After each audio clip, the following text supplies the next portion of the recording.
Welcome to the 28storms.com tropical weather update for Friday, August 5th. Unlike yesterday afternoon, we no longer have Tropical Storm Emily, although we are still monitoring its remnant wave axis as it begins to enter the southeast Bahamas. The latest outlook from the National Hurricane Center gives us about a 60% chance of reformation within the next 48 hours, although I think those chances are a little bit steep. I would not be completely shocked if this did develop, although I would place the chances closer to around 30%. The surface chart shows that surface high pressure is keeping much of the Gulf of Mexico clear. There's really not all that much in the Caribbean Sea, although the lower half of the tropical wave axis from Emily is still dangling here to the south of Cuba. Also, much of the central and eastern Caribbean are quiet, along with the Atlantic, except for a couple tropical waves out here. Neither one of those are expected to develop. However, as we get closer to the 5 to 10 day period, things are really going to heat up here to the south of the Cape Verde Islands near the coast of Africa, and we'll take a closer look at that after we show a little bit more on the remnants of Emily. So as of right now, the main feature continues to be the Bahamas tropical wave. It's more so a surface trough just elongated from southwest to northeast. If there's any low-level vorticity, it's centered mainly along the Cuban coast, well to the southwest of all the primary convection. If you look at the latest infrared, we see that much of that convection is already being drawn into a trough just to the south of Bermuda, and it stretches all the way to the Carolinas, and we can see that even a little bit better on the water vapor imagery. Now, upper-level conditions are still at least marginally favorable for some development here in the Bahamas, but this system has a long way to go in terms of organization. And I think by the time it really starts to get itself back together, it will start to recurve and be overtaken by that trough to the north. So as of right now, like I said, I'm really not expecting much in the way of development. Even if it did reform, it's going to remain to the east of Florida. This is supported by all of the dynamical model guidance, and it makes sense given the current upper-level water vapor pattern. Looking at the more zoomed-in visible image, we can still see that much of the strongest low-level vorticity is still well to the west over here, closer to central Cuba, and much of that low-level vorticity is exposed with much of the convection remaining well to the east. In fact, if this did redevelop, I would not be surprised if we began to see more of a low to mid-level center relocation closer to the convection, which would also place us even farther away from the Florida coastline. Turning to the central Atlantic, we're in the clear today. There is a tropical wave approaching the Windward Islands, although it's being heavily sheared and no development is expected. Even out here in the eastern Atlantic, we're not seeing much in the way of any significant convection. These are only some very weak low-level impulses coming out of Africa, but the models are showing an increase in low-level energy leaving the coast within the next 36 hours, and over the next 5 to 10 day period, the models are really running away with the idea of tropical cyclone development, more than likely the formation of Tropical Storm Franklin down the road.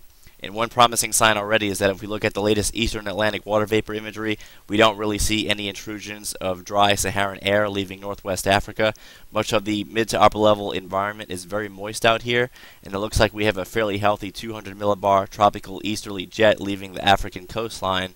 So overall, things look fairly favorable out here, and I would say that there's a very strong likelihood that we will see our next tropical storm of the season within the next 10 days form somewhere out over the central and eastern Atlantic.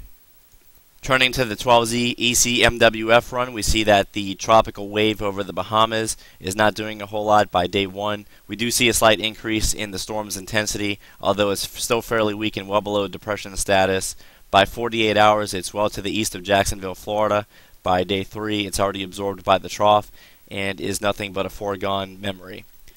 By 72 to 96 hours, notice that the tropical wave, or at least the next tropical wave to exit Africa, is already worth monitoring here on the latest model solution. It's located just to the southwest of the Cape Verde Islands here. By day 5, it's still really not doing a whole lot, but by day 6, we see that the energy is still just hanging around here to the southwest of the islands, just waiting to really get its act together. By day 7, we begin to see that happen, and by day 8, 9, and 10, we have a legit tropical cyclone working its way westward across much of the central Atlantic. So given the latest ECMWF forecast, based on the current timing of this is not into the central Atlantic until the 10-day period, so that would make it at least 13 days away from the Lesser Antilles, although some of the other models are developing a system out there a little bit quicker and moving it a bit more toward the west at a faster rate of speed. Now, it's somewhat unclear as to whether or not they are developing the same exact tropical wave, but nevertheless, they all are at least keying in on the idea that the central and eastern Atlantic will become very favorable. The 12Z GFS is already picking up on the tropical wave about to exit the coastline this afternoon, and as we advance this 7-day forecast, we see that there's really not a whole lot of motion, but ever so slowly, within 72 to 96 hours, we begin to see more in the way of development, and then between days 5 and 7, we have legit tropical cyclogenesis, and by day 7, it's sitting to the east of Barbados, but still several days away, but certainly something to keep a close watch on. The model support doesn't end there. We're now looking at the 12Z Canadian CMC forecast, and while it does not show true tropical cyclogenesis, it shows at least several features worth keeping an eye on. It looks like the first potential disturbance is just to the west of 40 degrees west longitude by day 6, and it looks like we have another developing tropical wave to the south of the Cape Verde Islands by the same time period. So it may not be just one tropical wave worth keeping an eye on. It's going to be anything over the central and eastern Atlantic over the next 10 days because the upper level environment is good for tropical development. And just to reiterate how conditions already appear to be favorable for development out in the central and eastern Atlantic, we're now looking at the wind shear pattern over the eastern Atlantic and the coast of Africa. Once again, this is from the SIMS website, the University of Wisconsin, and we already see a very large and favorable area of ridging here just to the west of the Cape Verde Islands. Just to the south, we have a very strong 200 millibar easterly jet, and that's what's triggering all of these tropical disturbances. You can even see them as far east as Central Africa here, and they're just waiting to come across the African continent. And of course, as soon as they get into the open waters of the Atlantic, they will all each have their chance to become the next storm of the season. And this is just a really good pattern here for eastern Atlantic tropical storms. Turning to the GFS shear forecast, we see at the 0 hour the model is correctly initializing all of these features. Here's our strong easterly jet exiting Africa.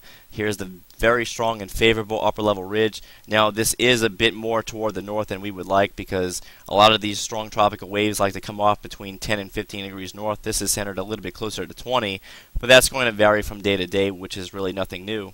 But as we advance this ever so steadily, we see that the pattern just pretty much remains there for the entire week, and it just awaits more tropical waves coming off the coastline, and eventually one of these waves is going to take advantage of the favorable upper level conditions aloft.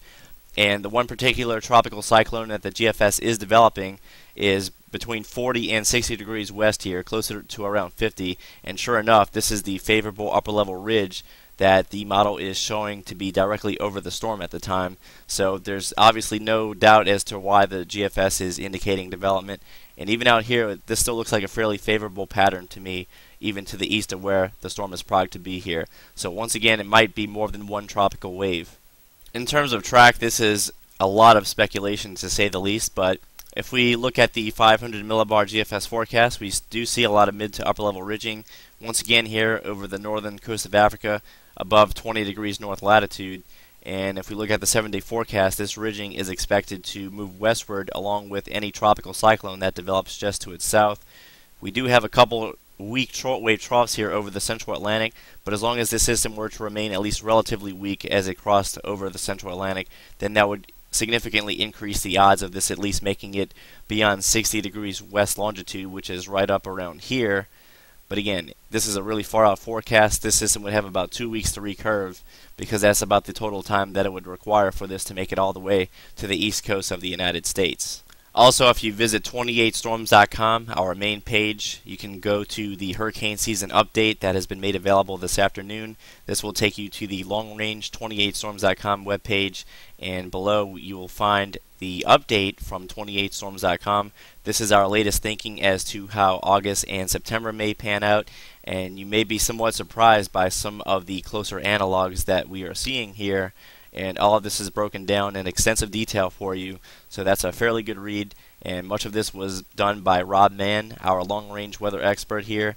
So go ahead and check that out, and he would gladly appreciate that if you did. So it's only August 5th, and things are about to really get cranking here, as is normal for this climatological period.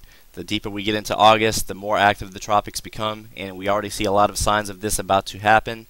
So stick with 28storms.com through the rest of the peak of the season, and we'll try to get through this as easily as possible. So thanks again for visiting 28storms.com, and please spread the word to anyone that you know that may be interested in keeping up with long-range tropical weather outlooks. So thanks again, and we'll see you here tomorrow.